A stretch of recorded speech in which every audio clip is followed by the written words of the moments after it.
Welcome to I don't even want to.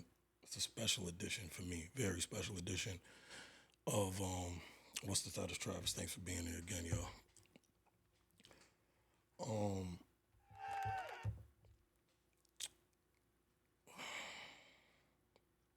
Today's a rough one for me. When I first started the podcast, I stated that there had been a lot of significant losses, not only in my life but in my community's life. Um, we live in a small but tight knit community in Auburn, upstate New York. Um, the African American community is very tight knit. A lot of families, a lot of big families are interconnected, which to the outsider could say Auburn is very small and things of that nature, but we get to live relatively safe. Um, we get to grow old, which is the goal. We get to establish lifelong relationships, friendships, and a sense of unspoken camaraderie that, whether you want to admit to or not, we all have in some way, shape, or form. Um, Unfortunately, we have took another one. This episode is specifically for the train. Real name, Leslie McLeod. Um, First cousin of mine, more like a brother. Before we get into everything about him that I know from my life experiences with this very special person to me and to many others, um, I want to send my condolences wholeheartedly to his family, to his daughter, Levy, to his son, JoJo, to his sisters, Tara McLeod, Angela Rackley, to his father, Leslie Sr., to my father, Tracy McLeod, to his nieces and nephews, Terrence, Tavion, Tony, Ty Simone, all the first cousins, and everybody in the McLeod family. I want to send my deepest condolences to all of us.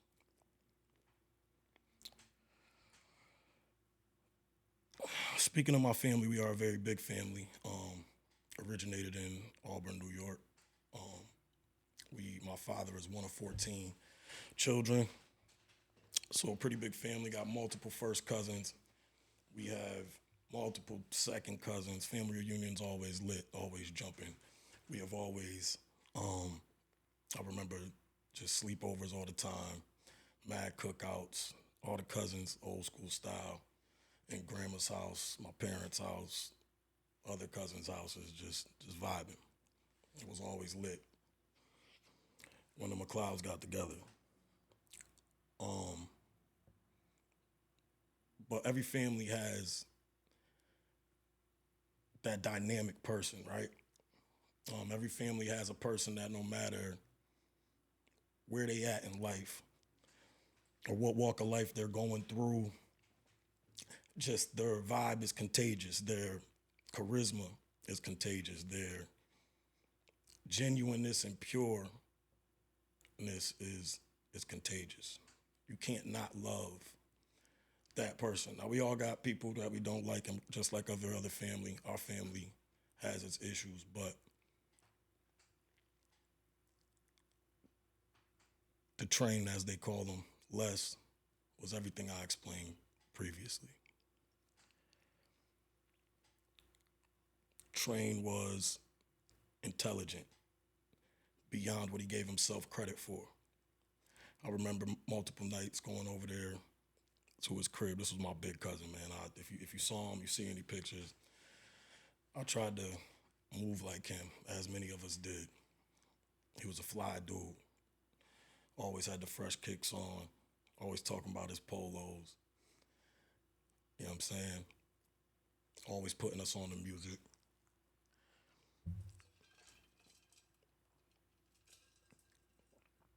Always looking out for his little cousins and his family members at all times and by any cost. But I remember going over there, very young age. This man could sit on the couch, answer every question to Jeopardy without fail. I'll be like, what the fuck is going on over here? Train was funny, but very transparent as well. I speak of intelligence beyond what he gave himself credit for because it wasn't necessarily book smarts. My man didn't graduate. He wasn't a college graduate or a stellar student, but he was an observer. He was something that I like to call a sponge. He made choices at a young age that put him in difficult situations, but it takes intelligence, grit, and resilience to live as long as he did and maneuver the way he did, and from his words, would be in a sense of survival. Not to say he didn't have love. Like I said, we got a big family.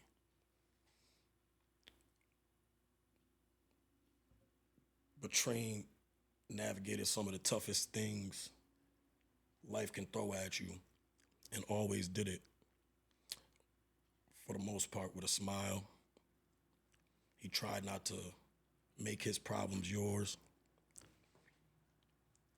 And in doing so, he held on to a lot, personally. But one thing he held on to more was his love, loyalty, transparency, and pure, genuine soul that he was. Not only to his family members, but to the friends that he considered family. I think of people like Brett, Copes, Chaz, the whole Baker family. He revered those people because in some of what he perceived as his toughest moments, they loved him unconditionally, just like his family did. Train was hard nosed too, man. Front row, as my boy Woody say, right? Um, when it came to respect for him, when it came to disrespect for the people he cared and loved for, if you know the Train, he went all the way. Sometimes too far, but nonetheless, stood on something and stood on it all the way. There is a saying that doesn't apply to my cousin, but for a lack of finding a better one in this time, they say I'd rather somebody come to me fully as who they are than to come to me as a facade or a fake version of who they are. One thing you knew about Les McLeod was he was always him. Didn't matter the room he walked in, didn't matter the people who were around him. He was always him. No matter what he was fighting, no matter anything going on in his life. One thing for sure, 1,000 things for certain. The Train was always going to be him.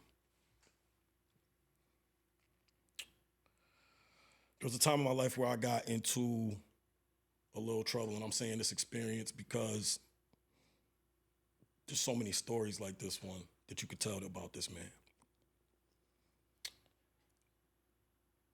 But nonetheless, in that time, while I needed him most, he was there by my bedside. He came in and he was very angry, not only at me putting myself in that situation even more so, I think that was most the part. And when you think of it, it's like, dang, I look up to you. I've seen you move like this. I've seen you try to be this. But while I'm sitting there and recovering, he does what honorable men do and what I guess we call OGs should continuously do. He says, Trav, your father's a corrections officer, gang. Your mother is one of the most successful business people that we know. There's so many words. What the fuck are you doing? This ain't your life. Don't make the decisions that I made. Don't make the decisions that sometimes he was making in real time.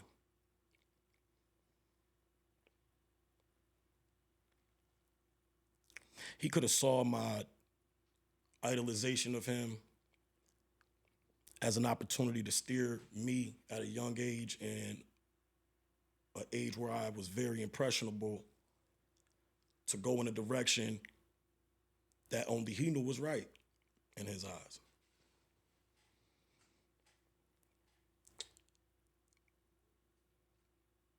But he told his little cousin, that ain't you.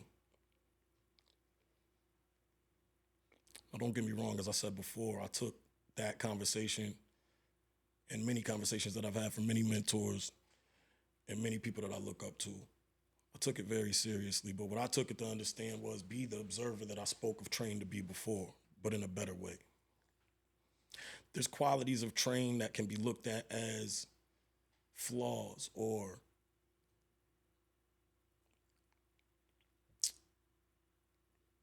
just that, flaws.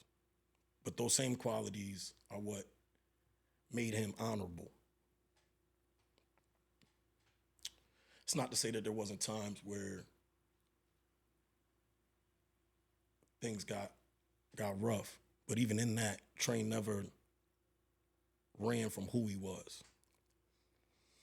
He was never one to take his life and not preach it to us or the ones that he loved or he saw had a chance at doing something better in life. And that's what makes him honorable.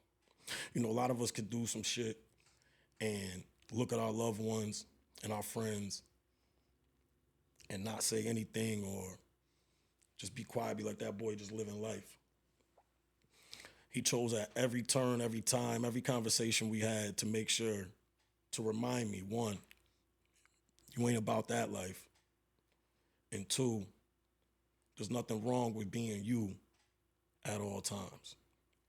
If you was an educated person that's never been in trouble, be that. You want to go be a lawyer, go be that. Be the flyest one you could be. These are the type of conversations that I've had with him on multiple occasions, and they were always conversations of substance, conversations of life, conversations of trials and tribulations and learning from them, and no sugarcoating. This is exactly how it went. Those are conversations that I cherish, and I'm sure many of his friends, family, and especially his little cousins definitely cherish for sure.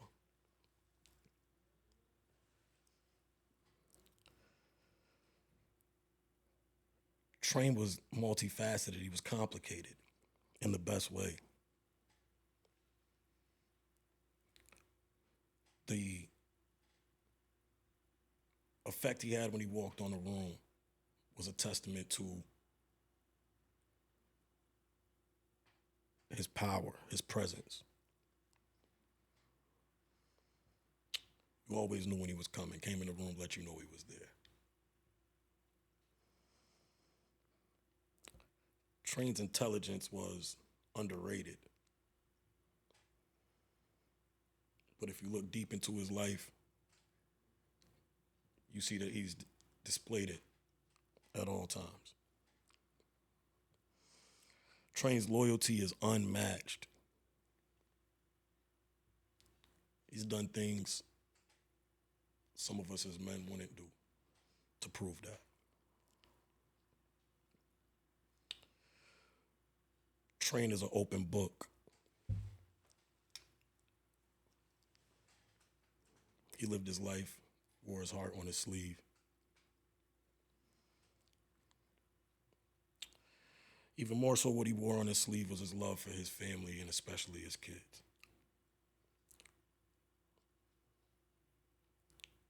He has another daughter by the name of Zendaya. Condolences to her as well.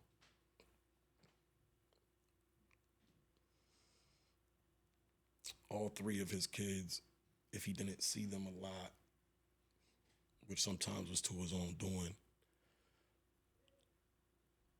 they never lost their place in his heart. We would have many conversations about how much he loved y'all three, how much he wished he could have did certain things for y'all three. But if I could give a message to you as your cousin, and just from my experience, as I said, this is from my experience, and I'm pretty sure there's hundreds of stories just like mine. Just look at the timeline on all of the reaction and love that he's getting in his passing. But he adored all three of you. JoJo, Zendaya, and Levy. Absolutely adored you. He adored his nieces and nephews. Terrence, Tyler, Tavi, Ty,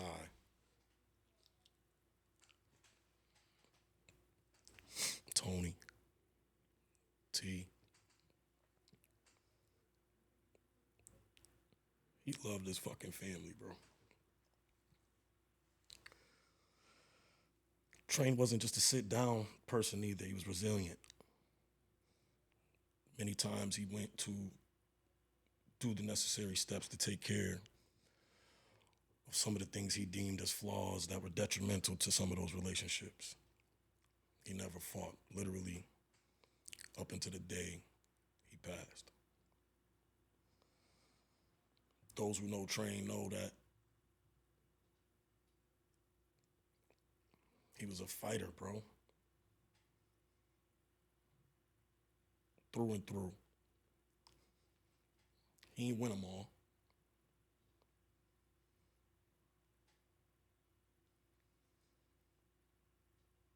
But he damn sure fought, for sure.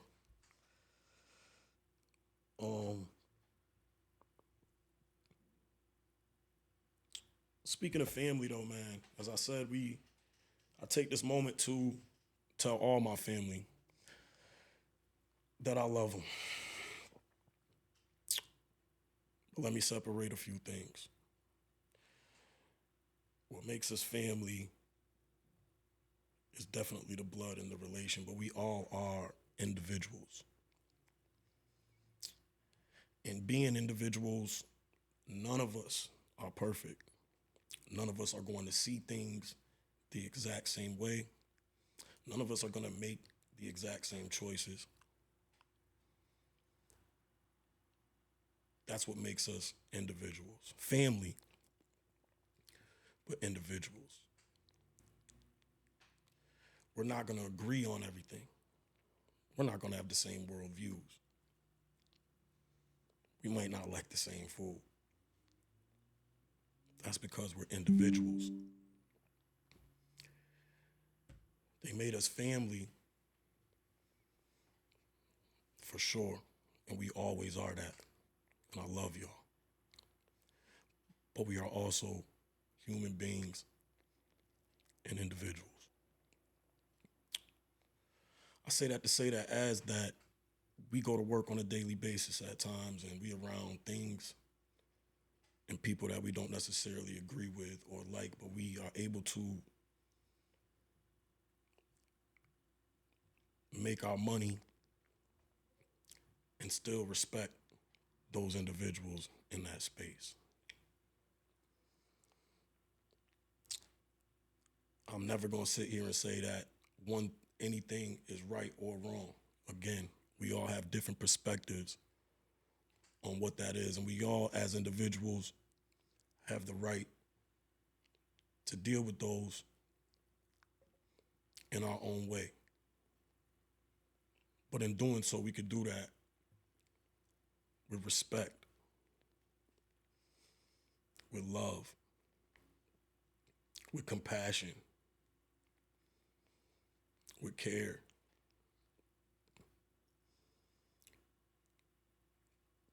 Because ultimately, ain't that what family does?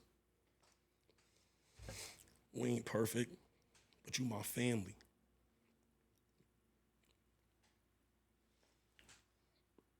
And I don't expect nobody in my family to be perfect because we're all individuals as well. But again, I want you to know I love y'all truly and wholeheartedly. And as we navigate this thing called life, if we're able to navigate complete strangers that we don't care about, we should be able to respectfully navigate one another.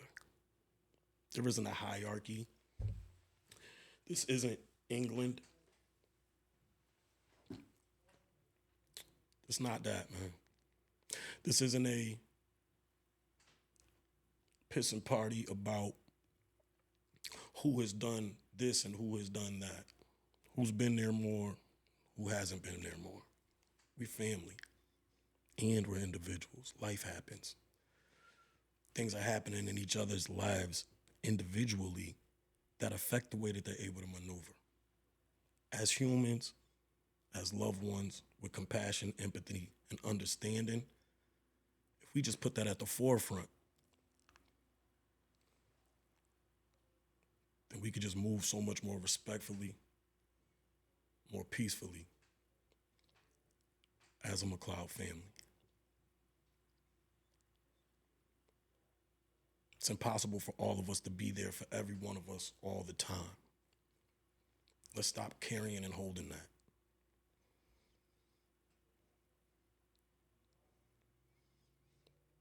There is no top brass on any side, in any space, that gets to dictate us as individuals. But us as a family, through empathy, compassion, and a heart like trains,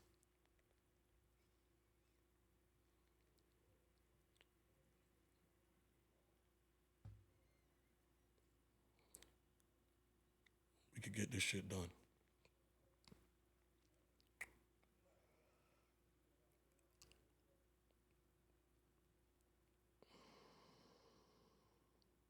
In closing, again, I want to send my condolences to his 3 kids, Zane, Levy, Jovan, Jojo, his brothers and sisters, nieces, nephews, his friends and family.